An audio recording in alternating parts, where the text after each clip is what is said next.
Morning students. बच्चे हमने next करना था start universal indicators. Universal indicators क्या होते हैं जिससे हमें पता चल जाए कि गिवन थिंग एसिड है या बेस, दोनों का ही पता चल जाता है। ठीक है, और उसकी एसिडिटी कितनी है हमें उसका भी पता चल जाता है। देखो क्या लिखा है, the common indicator can not tell the relative strength of acid and base. जो आम इंडिकेटर होते हैं वो स्ट्रेंथ नहीं बता पाते कि एसिड या बेस कितना स्ट्रॉन्ग है। वो देखो जैसे था लिटमस पेपर है, वो कलर ही चेंज करेगा, चाहे वो वीक एसिड है चाहे स्ट्रॉन्ग एसिड है। बट जो यूनिवर्सल इंडिकेटर है उनसे स्ट्रेंथ भी पता चल जाती है। तो हमने क्या किया, universal indicator is a mixture of many different indicators. बहुत सारे अलग अलग इंडिकेटर्स का मिक्सचर होता है which give different colour at different pH values. ठीक है, on the entire pH scale. सारे पीएच स्केल जो इसका होता है एक, उस पर अलग अलग पीएच वैल्यू पे अलग अलग कलर देता है। जैसे देखो ये याद करने आपने, डार्क रेड मतलब ये डेफिनेशन करनी है। रेड कलर ठीक है आ जाता है ये 0 pH पे, डार्क रेड जो रेड है वो 1 पे, 2 पे रेड। ऑरेंज कलर हो तो 4 pH है। ग्रीन कलर है मीन्स वो न्यूट्रल है, 7 pH है ना। वायलेट कलर है बिल्कुल डार्क तो दैट मीन्स उसकी pH कितनी है, 14। फिर आ जाता है आगे बच्चे, देखो क्या है, ये देखो ये शो किए हुए पीएच स्केल शो किया हुआ है यूनिवर्सल इंडिकेटर, अलग अलग पीएच पे अलग अलग कलर है। Water will produced green colour, ये मैं पहले भी बता चुकी हूँ। ठीक, अब ये एनसीईआरटी की प्रॉब्लम्स हैं बच्चे, ये भी करके देखनी है आपने। ठीक, सॉल्व करनी है सारी आपने। नेक्स्ट जो हमारे पास आ जाता है वो क्या है बच्चे, importance of pH in everyday life. हम आपको पता ही है ह्यूमन बीइंग्स हैं, बिना इंपॉर्टेंस बिना फ़ायदे के तो कुछ करते ही नहीं। तो हमें पीएच स्केल का क्या फ़ायदा है, पीएच का क्या फ़ायदा है। सबसे पहले पीएच इन डाइजेस्टिव सिस्टम, हमारी डाइजेस्टिव सिस्टम जो खाते हैं पीते हैं उसमें बहुत बड़ा रोल है। कहते हैं ना कि ज़्यादा खा लिया इस दिन एसिडिटी हो रही है।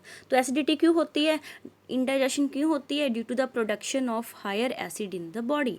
तो क्या है, dilute hydrochloric acid help in the digestion. सबको पता है कि हमारे स्टमक में खाने को डाइजेस्ट करने के लिए क्या प्रोड्यूस होता है, HCl।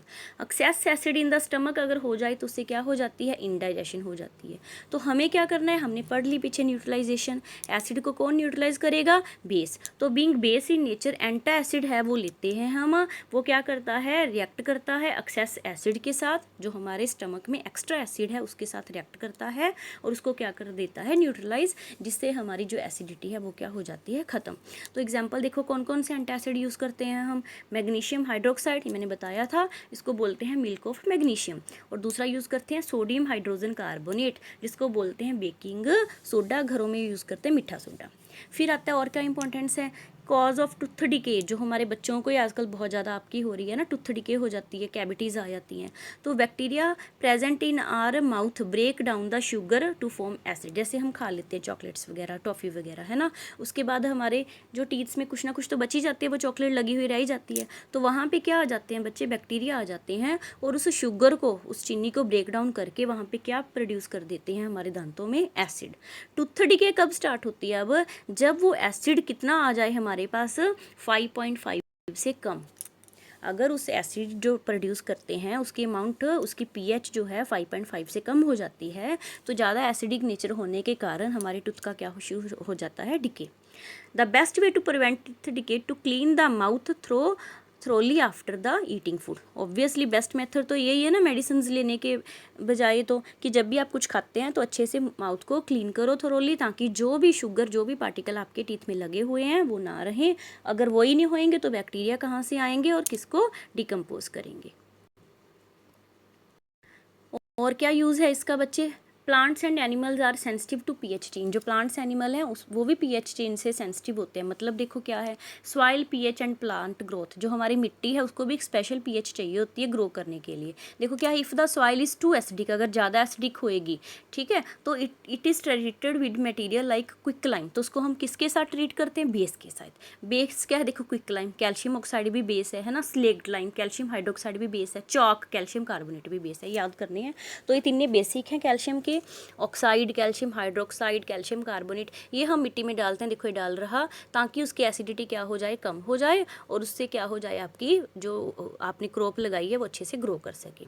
ठीक, उसके बाद आता है pH change and survival of animals. Animals के सर्वाइवल के लिए भी कैसे है, देखो आप देख लो, हमारी बॉडी है, हम है, हमारी जो पीएच नॉर्मली हम कितनी चाहते हैं, 7 to 7.8 चाहते हैं। कई बार क्या हो जाता है, एसिड रेन, यहाँ पे देखो कंसेप्ट आया है एसिड रेन वाला। क्या क्या होता है, हम हम जो पोल्यूशन इतना ज़्यादा हमने फैला रखा है, तो एटमॉस्फेयर में SO2 गैसेज आ गई, ठीक है, NO2 गैसेज आ गई, वो रेन वाटर के साथ कंबाइन कर जाती हैं और जिसके कारण उसकी वाटर की pH कम हो जाती है बारिश के पानी की। जब उसकी pH 5.6 से, ये लर्न करने हैं पॉइंट्स आपने, 5.6 आ जाती है, उसे कम आ जाती है, तो उस वाटर को, उस बारिश को हम क्या बोल देते हैं, एसिड रेन। अब जी एसिड रेन है वो एक्वेटिक एनिमल्स के सर्वाइवल के लिए बहुत ज़्यादा नुकसानदायक होती है, ठीक है, जिसके कारण जो रिवर वाटर है वो ख़राब हो जाता है, एक्वेटिक एनिमल्स मर जाते हैं, फसलें ख़राब हो जाती है। तो क्या करते हैं फिर, कैल्शियम कार्बोनेट हम ऐड करते हैं एसिडिक लेक में, जिसमें एसिड रेन का इफेक्ट हुआ था, ताकि वो एसिड क्या हो जाए, न्यूट्रलाइज हो सके, और जो फिशेज़ हैं लेक की, उसको मरने से हम क्या कर सकें, बचा सकें। फिर बच्चे हमारे पास आ जाता है next, self defence bye animal and plant through the chemical welfare. Self defence का सिस्टम भी कैसे चल रहा है, देखो सेल्फ डिफेंस का, मैंने हनी बी, ये ध्यान से रखना, जब हनी बी मधुमक्खी काटती है किसी पर्सन के अंदर, तो वो क्या छोड़ देती है, एसिडिक लिक्विड, ठीक है, जब हनी भी कट करती है तो वो क्या छोड़ती है, एसिडिक। तो एसिड को बचने के लिए हमें क्या लगाना पड़ेगा, उसके ऊपर बेस बेकिंग सोडा।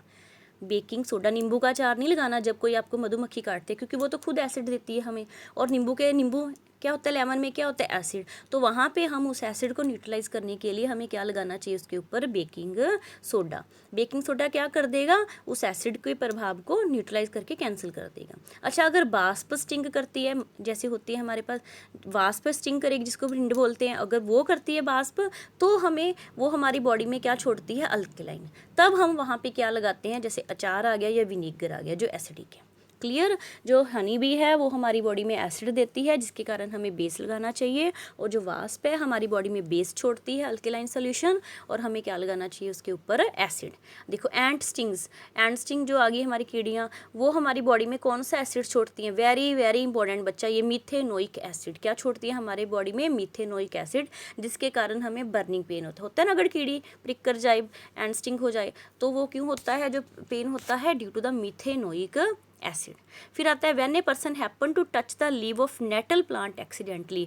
जो है ना बेटा, फॉरेस्ट में एक नेटल नाम का प्लांट होता है, गलती से अगर आपको आपका हाथ या कोई बॉडी पार्ट उसके साथ टच हो जाए, तो वो उसके नेटल के, देखो स्टिंगिंग पार्ट है ना, वो हमारी बॉडी में क्या छोड़ते हैं, मिथेनोइक एसिड, कीड़ी वाला ही। जैसे हमारी एंट हमारी बॉडी में मिथेनोइक एसिड छोड़ती है, वैसे ही ये भी हमारी बॉडी में क्या छोड़ती है, मिथेनोइक।